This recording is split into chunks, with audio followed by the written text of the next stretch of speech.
So this is it. Behind me is a British Challenger 2 in Ukraine. We're one of the first groups of journalists to see one of these tanks since they were donated almost a year ago. These are one of the most formidable tanks in Ukraine's arsenal. The United Kingdom donated 14 of them last year in a bid to try and encourage other NATO allies to send their Western main battle tanks, and they have now done that. As a result of sending these Challengers, a number of Germany authorized other countries to send its Leopard 2s, and so now Ukraine has over hundreds of modern Western battle tanks, including the Leopard 1, the Leopard 2 and these Challengers from the UK. Now this tank we're with is on a training range, and the troops are just going through a process of recalibrating the weapon before they go through firing drills. It's got a 120mm main armament. All tanks, whichever tank you're looking at, they call it the Iron Trinity, a combination of, they have to balance a combination of protection for the crew inside, the firepower, the power of that main gun, and the mobility, the speed at which the tank can cross ground. Now, the Challenger 2 prioritizes the gun and protection, so it's not the fastest tank out there, but it is one of the most powerful. It claims to have the record for the longest range of killing and destroying another tank.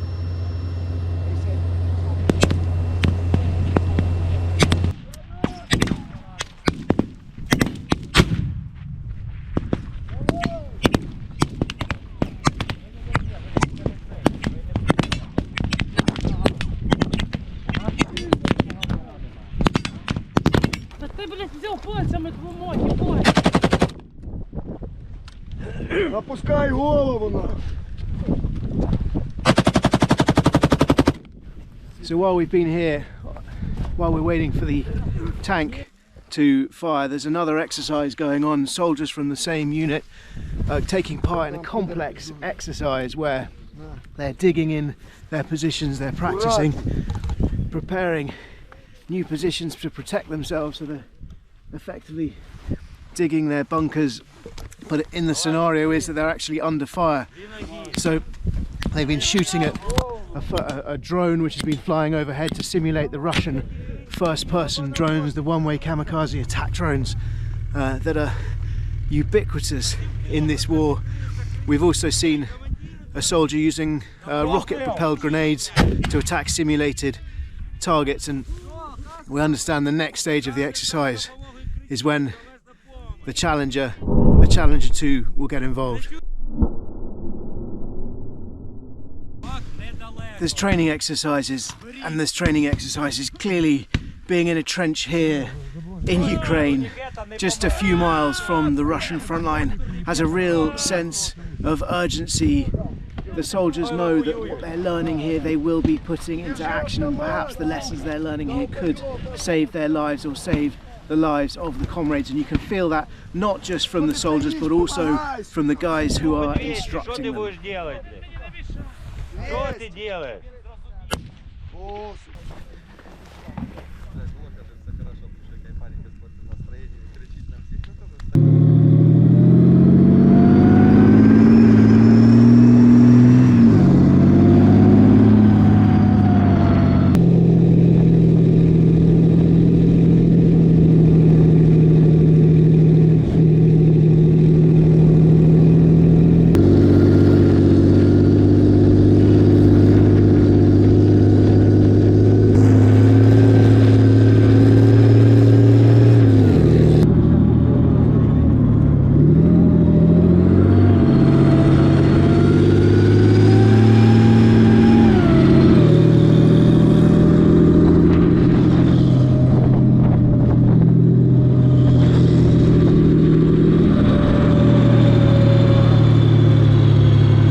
exercise, we've seen the main problem that the Challenger's been facing here in Ukraine, and that's its mobility. It keeps getting stuck in the mud. And if you have a look at the terrain, it's this soft, deep, rich black soil that's been proving problematic for it in this war.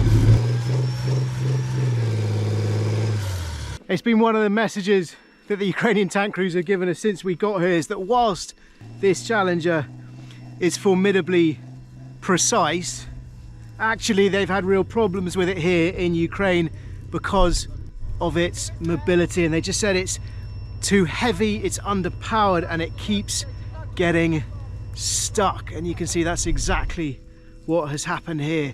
The belly of the tank is on the mud. We're trying to cross a small ditch, really, you know, a few meters wide, but it's clearly very wet, very soggy, and the tank has just sunk in, slid in, and now they're waiting for a recovery vehicle.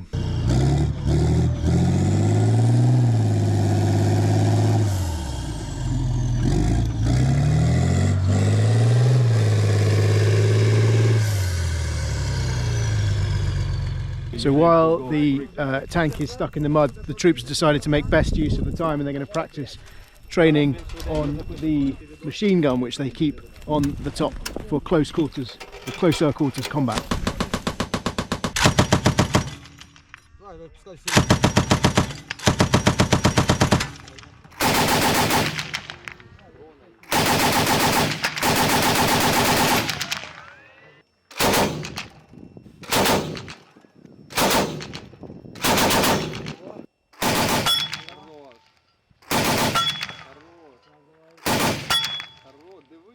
The tank we were on got stuck in the mud. They brought another Challenger up to the same training area, and the guys are just getting ready to attach these very heavy duty cables like this one here to tow it out, and that's involving quite a lot of fishing around in the water at the moment. That tank behind me managed to get across. It crossed the ditch in a slightly different area, and it really just powered through, and there was a bit of a discussion about whether or not we might have been able to get through had we done the same thing. But as I said before, this is really evidence of one of the things the soldiers have talked about this tank, the Challenger 2 in Ukraine, is its mobility, and is the fact that it gets stuck, and that's been a real problem for them.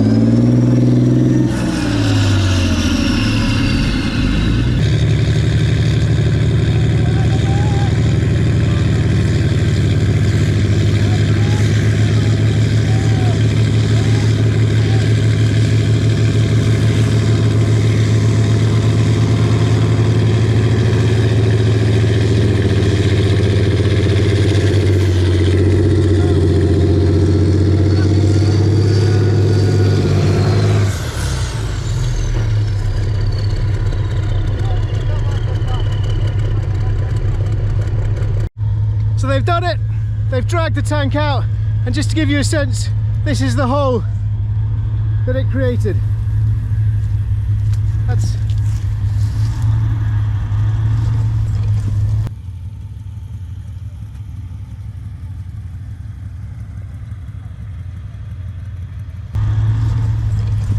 so with any luck, the training day is back on track.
culmination really of the training that the crew have been doing here on the range today is the firing exercise.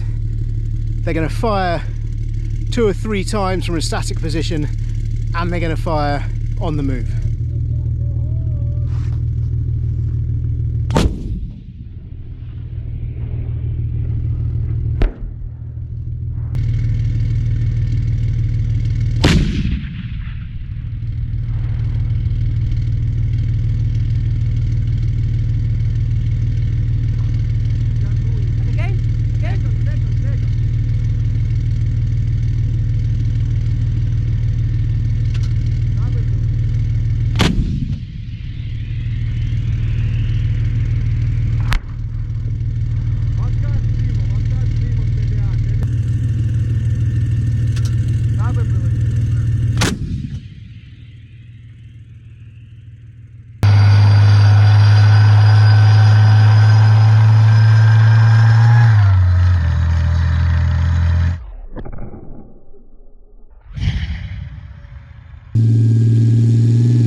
And behind me we've just come down range so the soldiers can check how accurate their firing was.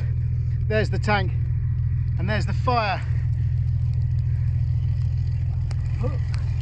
Burning quite a little too well perhaps in the dry grass, caused by the rounds, one of the rounds fired by the tank. I have to say that's been amazing for me to see the challenges here in Ukraine, because it's been so hard to meet the guys, to see the tanks and get to know what they've been doing, but it's also been a little bit concerning given the messages that they were relaying about the tank's performance.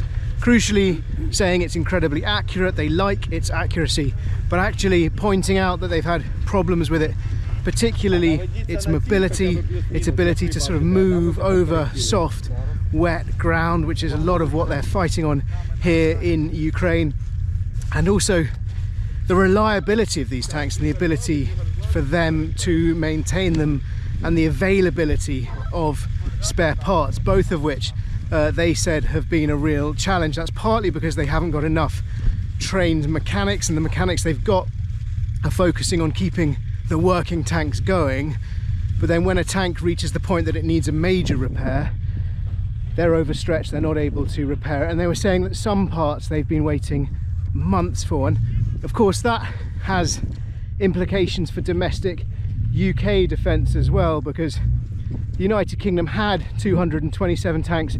It gave a tranche to Ukraine. We've got a squadron based in Estonia.